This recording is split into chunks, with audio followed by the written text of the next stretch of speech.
Este viernes 16 de octubre se celebraba, proclamado además por Naciones Unidas en su vertiente de agricultura y alimentación, el Día Mundial de la Alimentación. Su objetivo es contribuir a erradicar el hambre en el mundo y que los alimentos más saludables lleguen a todos los rincones del planeta. Pero en Conecta con Valdepeñas nos apetecía aprovechar esta temática para abordar un asunto de sumo interés y que todavía estaba sin tocar en este espacio que nació con vocación de hablar de COVID-19 y de coronavirus. Y es la relación entre la alimentación o cómo puede esta ayudar a que los pacientes que están recluidos en sus viviendas, en sus domicilios, pasando la enfermedad, qué consejos pueden seguir para mitigar, cuando menos, esos síntomas que están padeciendo. Nos acompaña hoy en plató Manuel Jesús Jiménez González. Él es experto en nutrición y dietética, diplomado en educación física y, como él mismo se define, es un entrenador de la salud de las personas. Manu, ¿qué tal? Hola, muy buenas, Julián. Pues nada, encantado de estar aquí contigo y con vosotros y para abordar este tema de la alimentación tan importante. Y nosotros encantados con que debutes en este programa. Muy bien, muchas gracias. Bien, de entrada y abiertamente te propondría, el enfermo de COVID, el que está pasando esas fiebres, esos dolores musculares, esos dolores articulares, ese cansancio, no sé si llamarle hipoxia o falta de saturación de oxígeno, etcétera. ¿Qué propuestas se le pueden hacer para que mejore su alimentación y que ésta le ayude a pasar mejor el trance?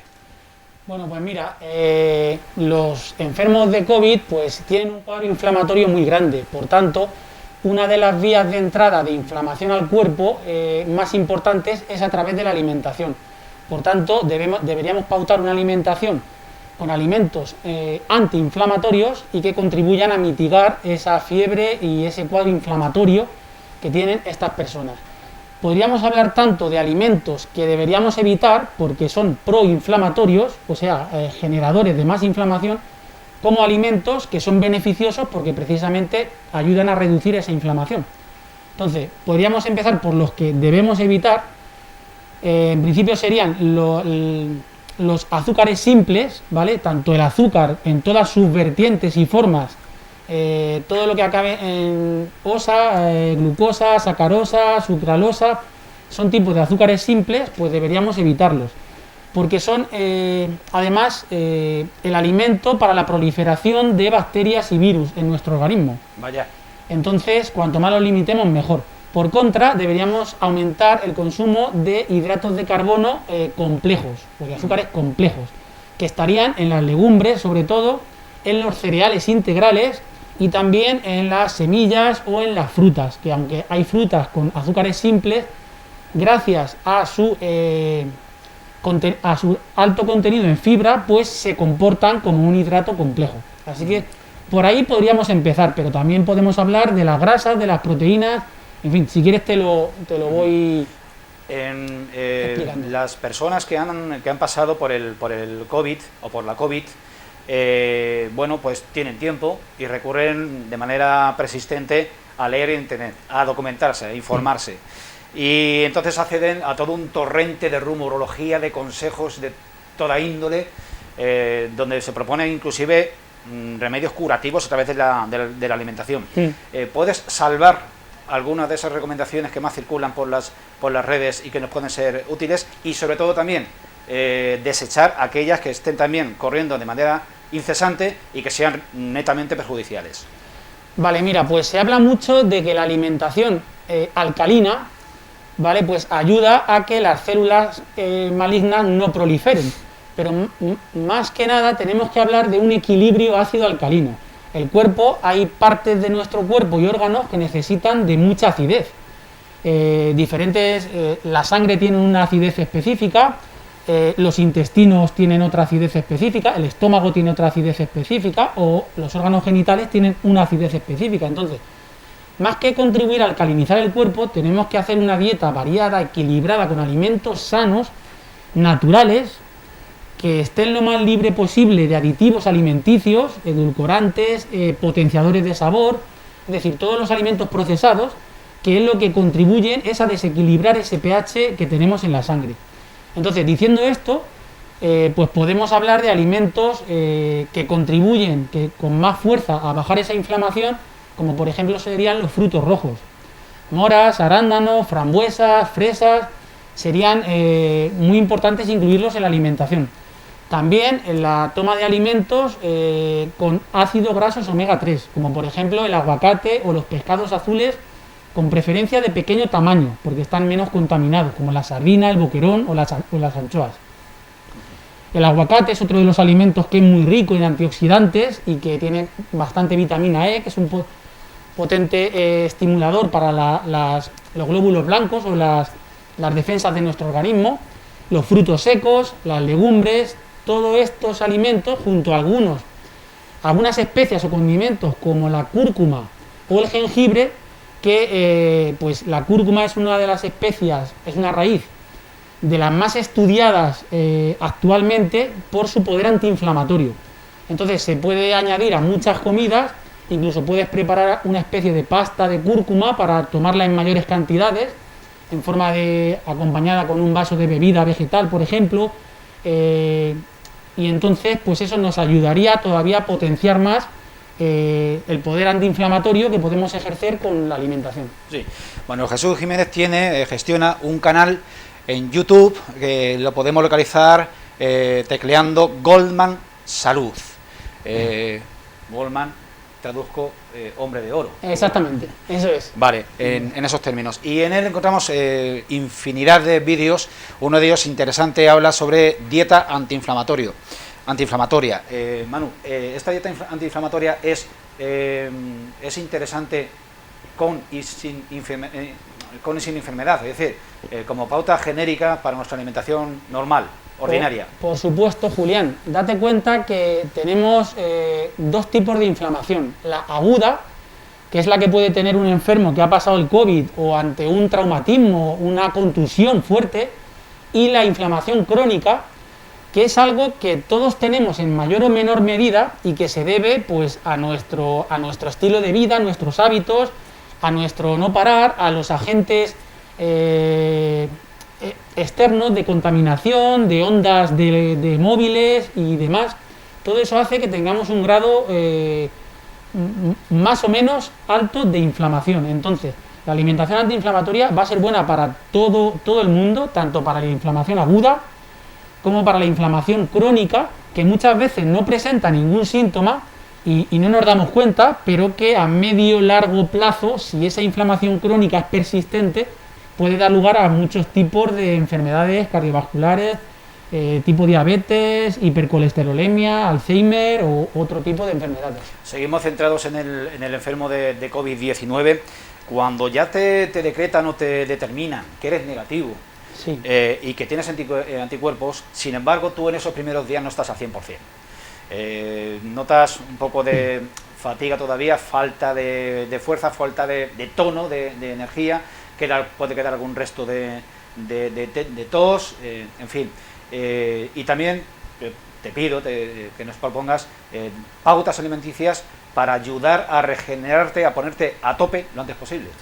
Sí, pues mira, lo primero que tenemos que tener en cuenta es que una vez pasado esta enfermedad, que es larga y costosa de pasar, pues tenemos que partir de una situación que no es la misma que teníamos antes de contraer la enfermedad. Es decir, mucha gente, por muy deportista que seamos o que nos podamos considerar, pues nuestra mente nos puede jugar malas pasadas, en el sentido de que puede hacer que pensemos que tenemos una forma física parecida a la que podíamos tener antes, pero claro, esta enfermedad es más larga que otras y entonces nos conlleva un periodo de inactividad más largo, por tanto la forma física la perdemos mucho más cuando sobre todo pasan más de 15 días de que estemos en un estado de reposo. Por tanto, tenemos que ser muy conscientes de que cuando iniciemos la paulatina vuelta a la vida normal, cotidiana, y si implementamos hacer ejercicio físico, debe ser en todo caso moderado y siguiendo unas pautas de progresión muy leves, ¿vale? Para apoyar a esos órganos que han estado sufriendo. El cuerpo, el sistema inmunológico es como un ejército que tenemos repartido por todo por todo el cuerpo, que ha estado luchando y que por tanto debemos darle un cierto reposo una vez que ya estamos bien.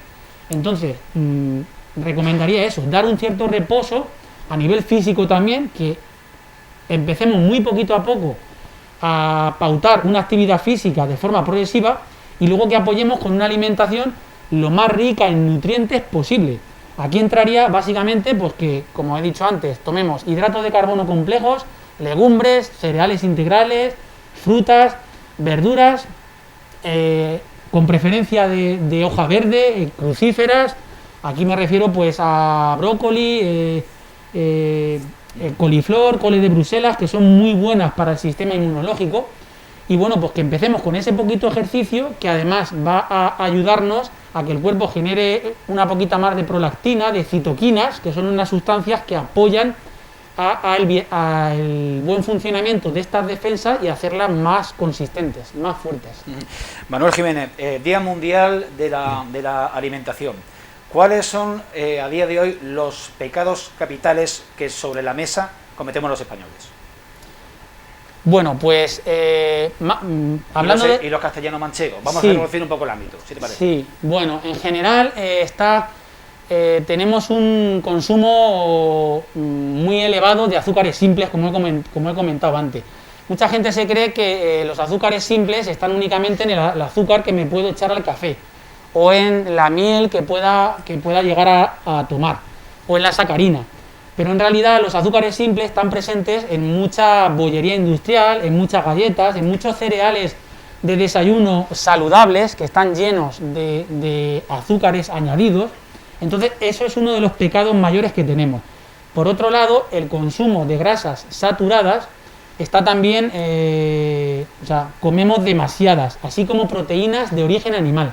Por tanto, la carne procesada y la que tomamos sobre todo a través de los fiambres, fiambres no magros, chorizo, salchichón y todo este tipo de embutidos, o mortadela, chope, pues tienen un tipo de grasas saturadas que no son buenas a nivel cardiovascular y que son proinflamatorias. Y aparte, todos los estudios científicos pues concluyen que es una de las causas que aceleran el aumento de enfermedades cardiovasculares, así como de diferentes tipos de cáncer.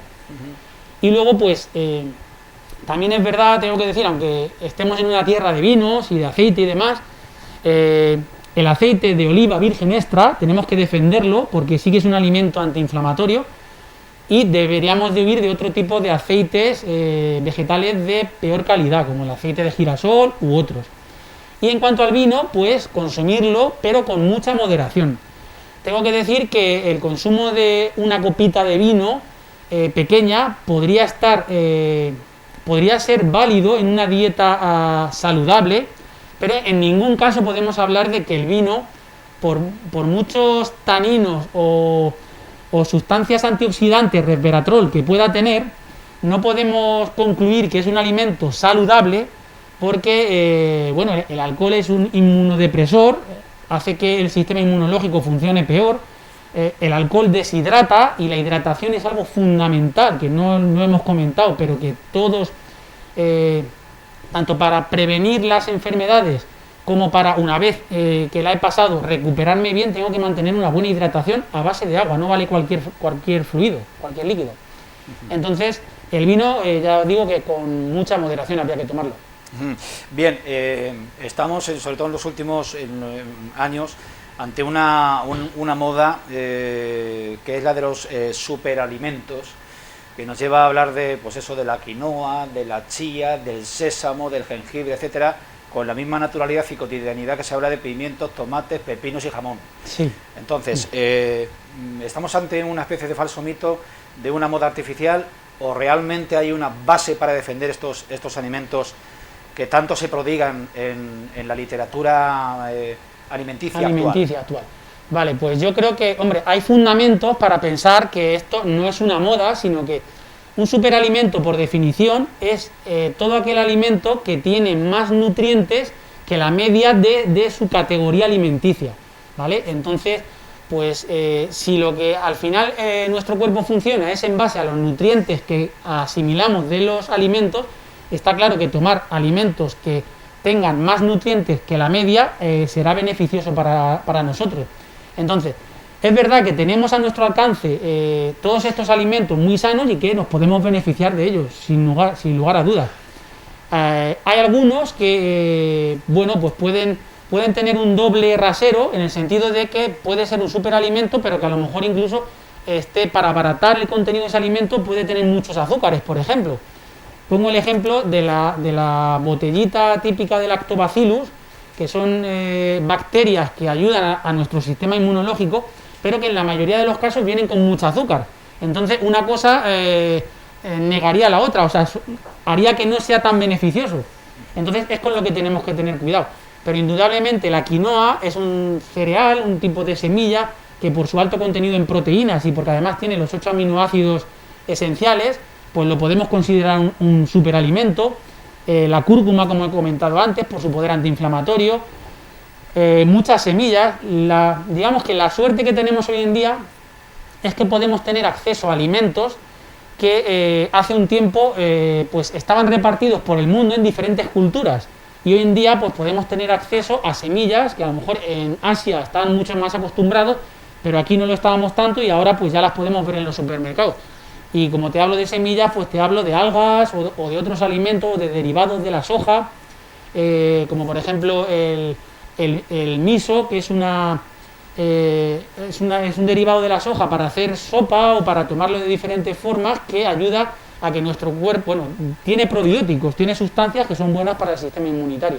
Entonces yo veo recomendable que siempre que se tenga un mínimo de conocimiento y se lean las etiquetas y demás para asegurarnos que no hay un exceso de azúcar o de grasas saturadas, pues que consumamos estos alimentos que algo nos ayudarán.